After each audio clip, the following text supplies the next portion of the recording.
I'm like, boom, you looking for this? Hey, welcome back to ScreenCrush. I'm Ryan Arey, and it looks like Armor Wars, the Rhodey-centered movie, is going to be canceled by Marvel. Oh no! I know, it really sucks. So I'm going to explain everything we know about this and why I think that Marvel made a huge mistake by not prioritizing Armor Wars and making Don Cheadle its franchise player. I'm even going to walk through an alternate Phase 4 and 5 where Rhodey joins the Dark Avengers. But guys, there is actually still hope here. All hope is not yet lost. There is a possibility that Marvel's recent course correction could include a focus on Rhodey that could finally give this character his due. Now look, the MCU has made a lot of mistakes over the past few years, but neglecting Rhodey has been a huge miscalculation. This character has been around since the first MCU film. Fans love him. He's hilarious. Why don't we just find baby Thanos, and... He's played by a world-class, Oscar-nominated actor, and in the background of these movies, he's taken his character on a full journey. I wasn't always like this. Me either. But we work with what we got, right? But the MCU has squandered Rhodey and his Armor Wars film. Okay, so what's Armor Wars? Alright, so Armor Wars is a project that would focus on War Machine, James Rhodes, Tony's best friend. In the comics, the story is about Tony Stark's technology getting out to the rest of the world, and he has to find a way to put the genie back in the bottle, to keep supervillains from having Iron Man armor. Now, the live-action Armor Wars would be about James Rhodes coping with the death of Tony Stark, but also trying to keep Tony Stark's legacy alive by trying to contain the technology that his best friend had invented. Now, a War Machine movie has been in development since 2011, with Don Cheadle telling Entertainment Weekly in 2019 that Joe Robert Cole's script had a lot of tension between his job as a military man and his allegiances to the code that he swore an oath to uphold versus, changing the world. And then, at Disney Investor Day on December 10th, 2020, Kevin Feige announced Armor Wars and the show became semi-official. But this would actually end up being one of the darkest days in Disney's history. But why? Well, because then CEO Bob Chapek pressured Kevin Feige and Kathleen Kennedy of Lucasfilm to announce projects that were just in the beginning stages of development. Now, this was at the height of the pandemic, and Paycheck just wanted to reassure stockholders that their biggest IPs were still pumping out content. So this is why Lucasfilm announced several projects that never came to fruition, like the Lando TV series, Rangers of the New Republic, or Rogue Squadron. And not for nothing, but Marvel also dropped like 4 trailers in one day, and that was a shitty thing to do to us YouTubers. The thing is that studios are always developing a lot of projects like this, but we never actually hear about them until they're ready. So this announcement actually set up Marvel and Lucasfilm to fail. Now, Marvel had to deliver Armor Wars whether it was ready or not. And if they didn't deliver the show or movie, well, then it would look like they failed to give us Armor Wars. Now, from then on, various reports would trickle in. On the Bro Bible podcast, Cheadle said the death of Tony Stark would play a major role in the series. Cheadle even told Entertainment Tonight in February 2021 that the series would start filming in a couple months. Liar. Yasser Lester was hired to write this series, but then filming just kept getting pushed back, until finally, in September 2022, The Hollywood Reporter said that the series would be redeveloped as a film. And now, there is news from Don Cheadle and leakers that suggest that Armor Wars might not actually happen. And I think it all comes down to Marvel not spending their money in the right places. I mean, you have to spend your money wisely. Hi, I'm from Empty Box Monthly, a subscription service that sends you an empty box every month. Here's your empty box. Oh, that's fun. You get in a box, you sit in it, you feel safe. Pretend you're anywhere, like in a box that's on the moon. Yeah, but that's a dumb subscription. We have a ton of empty boxes in the back. No one subscribed to the... You know what?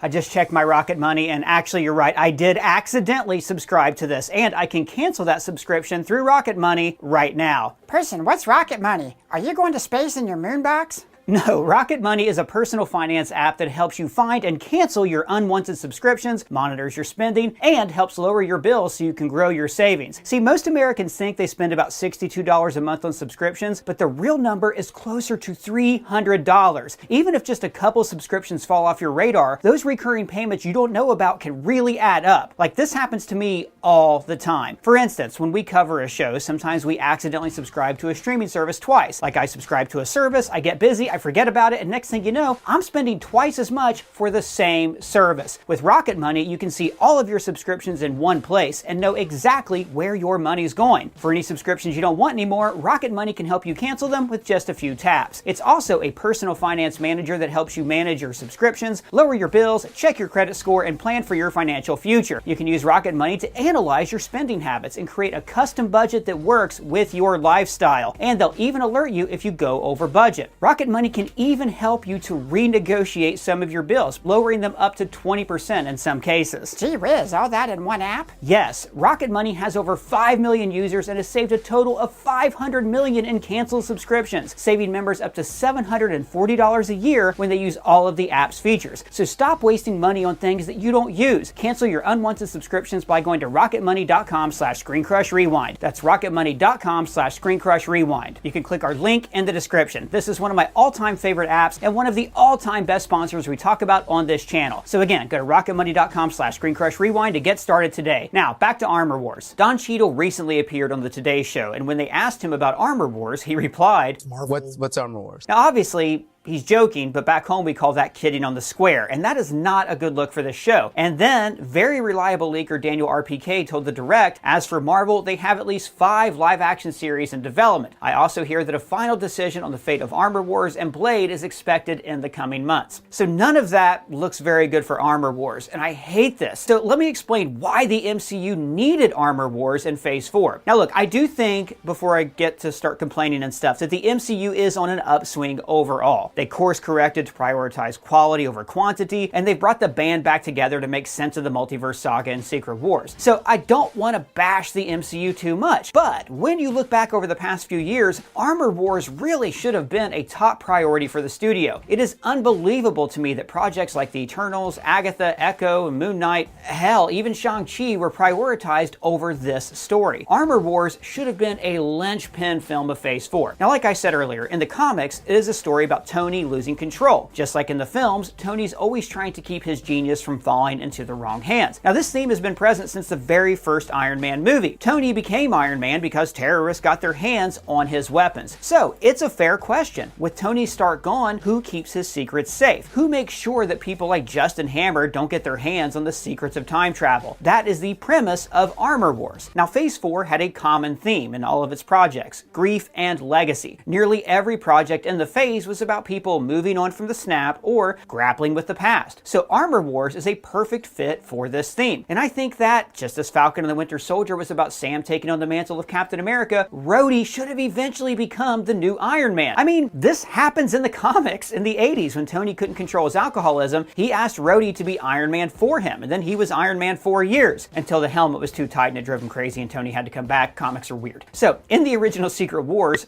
this was not Tony Stark here. This was Rhodey. There's even an issue where Rhodes asked Reed Richards if he was surprised to see there was a black man underneath the armor. Rhodey was filled with self-doubt and this overwhelming burden of Iron Man's legacy, which is just like Marvel Studios in Phase 4. It seems like the studio, like Rhodey, never recovered from the death of Tony Stark. But I am excited for Robert Downey Jr.'s return, which is why we made this Downey Doom shirt in the style of the Obama Hope poster for sale at our merch store. And we also have this brand new, I'm about to make a name for myself. I'm about to make a name for myself, yeah. Guys, we love designing these shirts for you. We have lots of fun MCU-related designs and parody shirts on our website, and shopping our merch store is the best way to directly support our channel. The links are below. Now, while we're on the subject of Rhodey being underused, I think it's a crime that he has been just relegated to the background for so long. He's always been used just as a support player, someone whose suffering only exists to further the character growth of Tony Stark. Like, we don't know where Rhodey's from, or his parents' names, if he has brothers or sisters, or even if he has any other friends. Like, this guy is a blank canvas that a great writer and director team could have formed into a great character and kicked off a revitalized franchise. The MCU could still be making Iron Man movies, and it also seemed like the Iron Man films were naturally leading us in that direction. In Iron Man 2, Tony Stark is dying, and who does he trust to take his armor? Rhodey. Yeah, but Rhodey stole the armor after they had a fight. Nah, come on, Tony let him take it. In fact, Nick Fury basically tells him that in the next scene. You're Iron Man and he just took it? Is that possible? Well, according to Mr. Stark's database security guidelines, there are redundancies to prevent unauthorized usage. In Iron Man 3, Tony did let the government have use of an Iron Man suit, but only if Rhodey was the only person with the password to use it. Give me your login.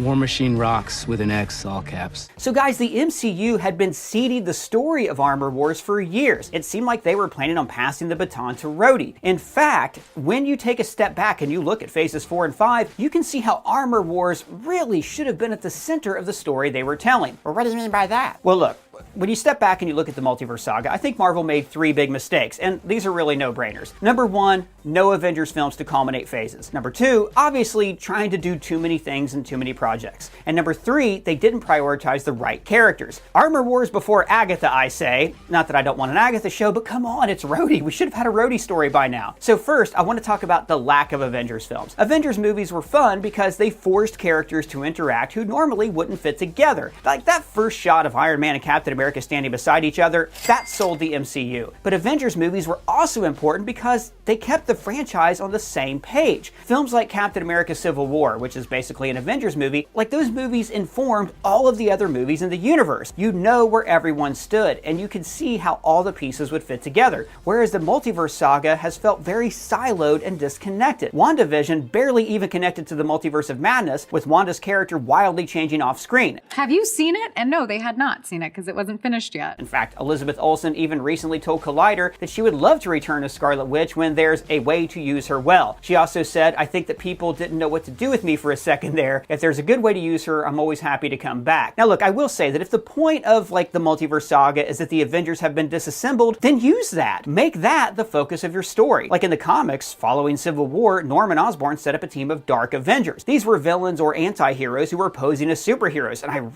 really think the MCU should have done this at the end of Phase 4. Have the government set up their own team of a-holes. Maybe Rhodey could even have been a part of this team at first. After all, Osborn's Iron Patriot was the leader of the Dark Avengers in the comics, and Rhodey was the Iron Patriot in Iron Man 3. You see, this experience of leading a team of government-controlled villains would have shown Rhodey that he cannot blindly serve his government any longer, and this would have been a great setup for Armor Wars. Because, I mean, look at everything else that has happened that would augment this Armor Wars story. In Spider-Man No Way Home, the government seized Stark technology, and then we saw damage control using Stark drones irresponsibly in Ms. Marvel. Like, the pieces are all there. Armor Wars should be about Rhodey realizing that this technology had been leaked, and then he's working to track it down. Maybe he discovers somebody flying an Iron Man suit up in Boston, so he investigates, and then he finds out that Riri Williams made her suit in a garage from a box of scraps. That would have been a much more natural setup for Ironheart than Wakanda Forever. You see, in the past few years, Marvel has rushed to set up new characters, but then failed to give those characters any kind of follow-through. No Shang-Chi sequel. And then they squeezed Ironheart into Wakanda Forever to set up a show that wouldn't even come out for 4 years. Whereas she would have been a perfect fit for Armor Wars. Like in the comics, Riri is a genius teenager from the rough part of Chicago. She invents her own Iron Man suit at MIT, and then she gets expelled for it. But then her mentor is an AI version of Tony Stark, who trusts her to continue on after Tony's death. Now imagine you take that story and you mirror it with Don Cheadle's arc in Armor Wars. Don Cheadle is trying to figure out who can be trusted with Iron Man technology, who can carry on the legacy, and lo and behold, there's Riri Williams, who can not only continue on Iron Man's legacy as a genius, but as a superhero. And look, I know that making movies and TV shows is difficult, and I know that I am armchair quarterbacking here. Kevin Feige has been under an enormous amount of pressure to pump out more content under the Chapek regime. As noted in the book The Reign of Marvel Studios, Feige achieved creative control, but not necessarily quality control. But you have to admit, guys, that Secret Invasion really did this character dirty. Rhodey as a Skrull should have been a huge turning point, a moment that shocked us out of our seats, but instead was revealed over a phone call. I need to speak to Graphic. Yeah, well, you're talking to me. And, you know, why was Rhodey a Skrull? It's like they made a list of characters who could be Skrulls, who didn't have any movies on at the time, and who they thought they could get to play them super cheap. And look, I know I dunk on Secret Invasion a lot, but this show was a mess behind the scenes, with reported reshoots so massive that they basically shot the show twice, with the series ballooning to a cost of more than $200 million overall, which is a lot considering the bulk of the series seems like it was filmed in little rooms and hallways. But the good news is that Marvel has course corrected. They are no longer under pressure to make content. Instead, they have a mandate to tell stories. The TV division has been reorganized to reflect traditional TV structure, and Avengers Doomsday is going to breathe new life into the multiverse saga. Unfortunately though, when you cut back on some movies and TV shows, some projects have to get cut, and it looks like Marvel never really knew what to do with Don Cheadle or with War Machine. Like, here's how he reacted to the news that Robert Downey Jr. was back in Doomsday. He told Collider, "I was like, what the f***? Everything is clay right now. They're rewriting, they're reworking, and so I honestly can't even tease anything." Like, I'm still holding out hope that Armor Wars gets fast-tracked. Like, Secret Invasion, for all its flaws, was a great setup for Armor Wars. Imagine Rhodey, who has been in a coma since the events of Civil War, waking up to discover that the government has seized Stark drones and Stark technology. Imagine a Rhodey who is suddenly realizing that, without him or Tony Stark, the world has suddenly fallen to shit.